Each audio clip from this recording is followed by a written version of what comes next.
I hear President Yoweri Kaguta Museveni arguing ever so eloquently that Uganda, given our history, can only survive on the basis of a no-party system.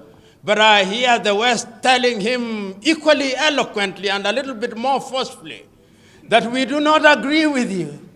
We do not agree with you, and your safety not only requires but demands that you must reintroduce multi-party politics. So Yoweri Kaguta Museveni concedes. And he is not the only one who is conceding. Everywhere we are conceding. Ultimately, all the countries now have plural party politics.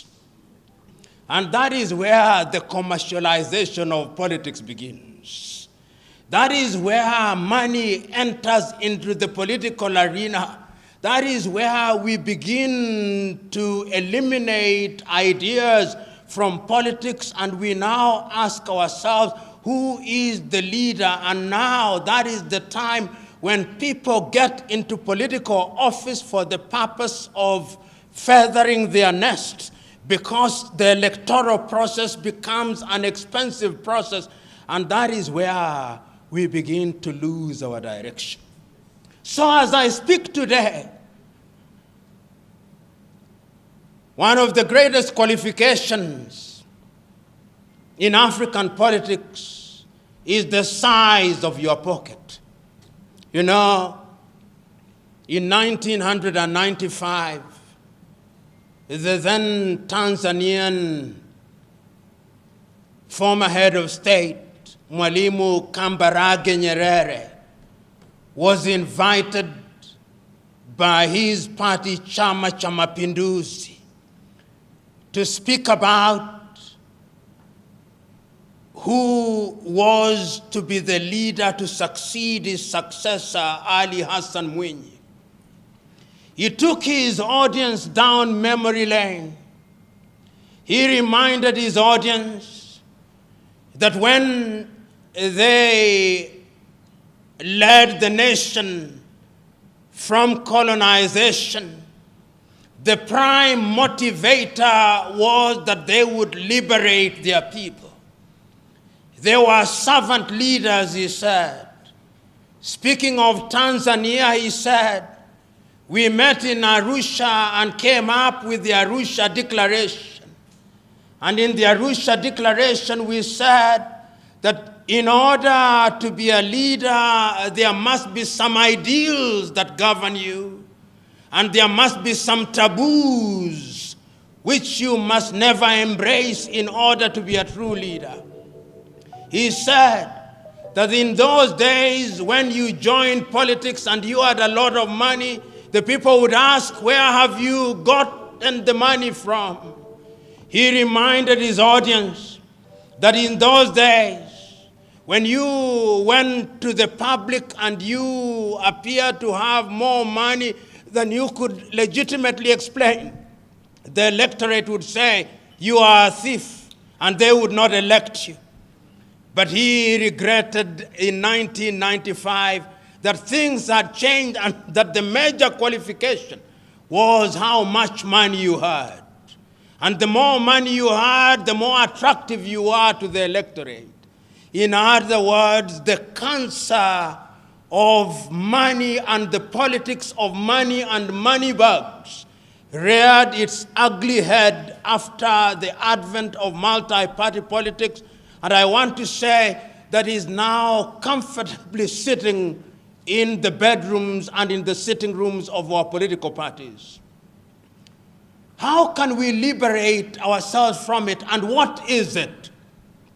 You know, what I'm about to say is neo-Marxist, but I'm not myself a Marxist, and I've never been one.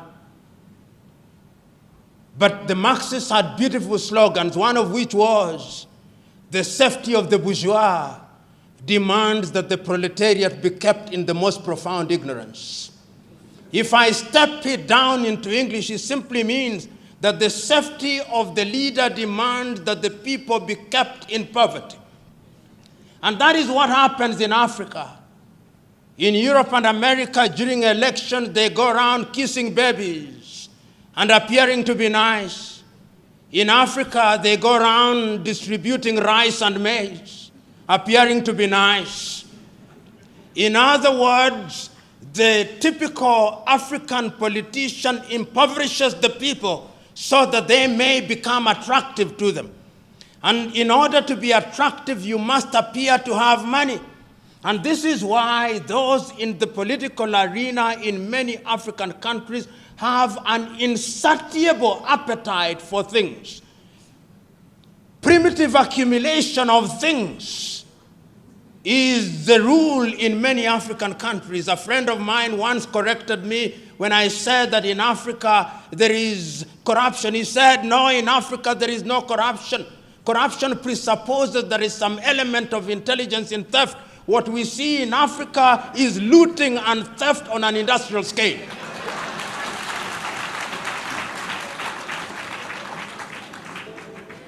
And what I'm saying is not new to us.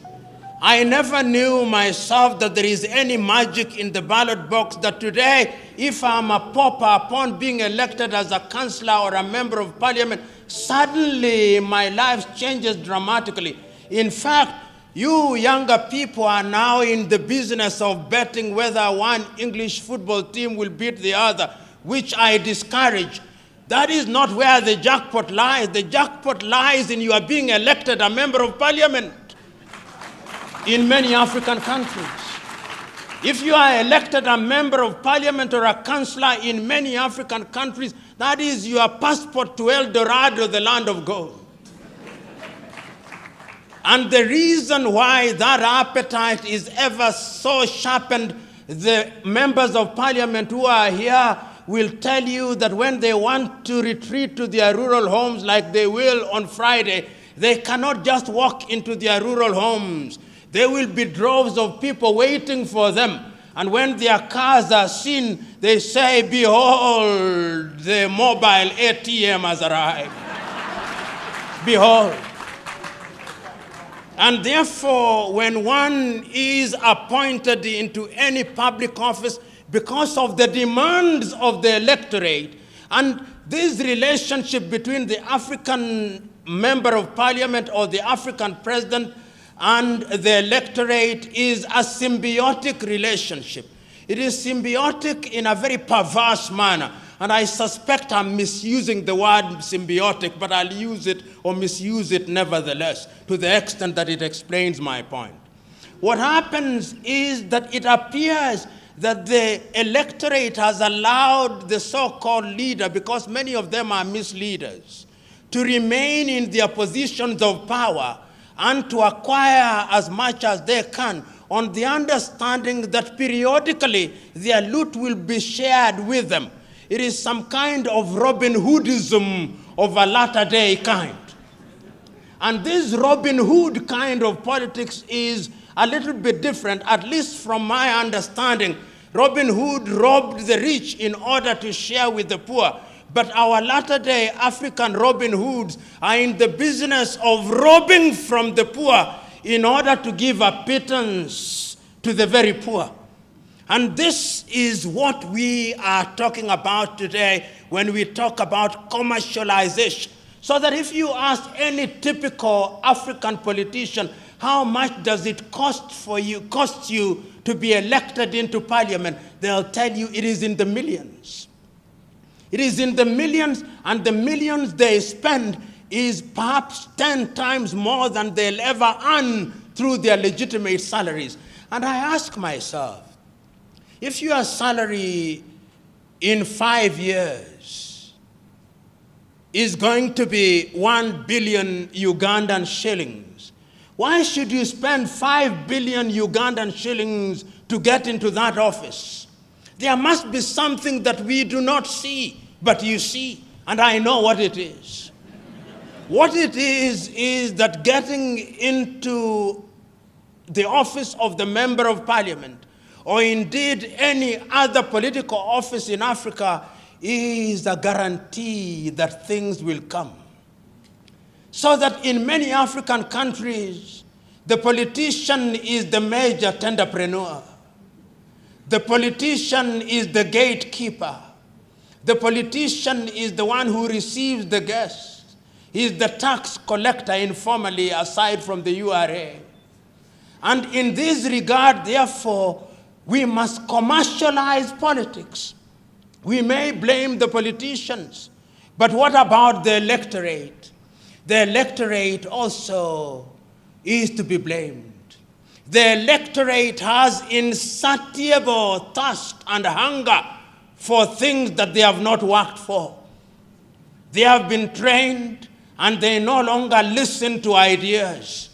My good friend Norbert Mao, who I was told was here, I do not know whether he is here, will tell you, not that I have talked to him this morning, but he'll tell you that one of the pains that one has to endure when you confront your typical African electorate is to convince the electorate that ideas count for something.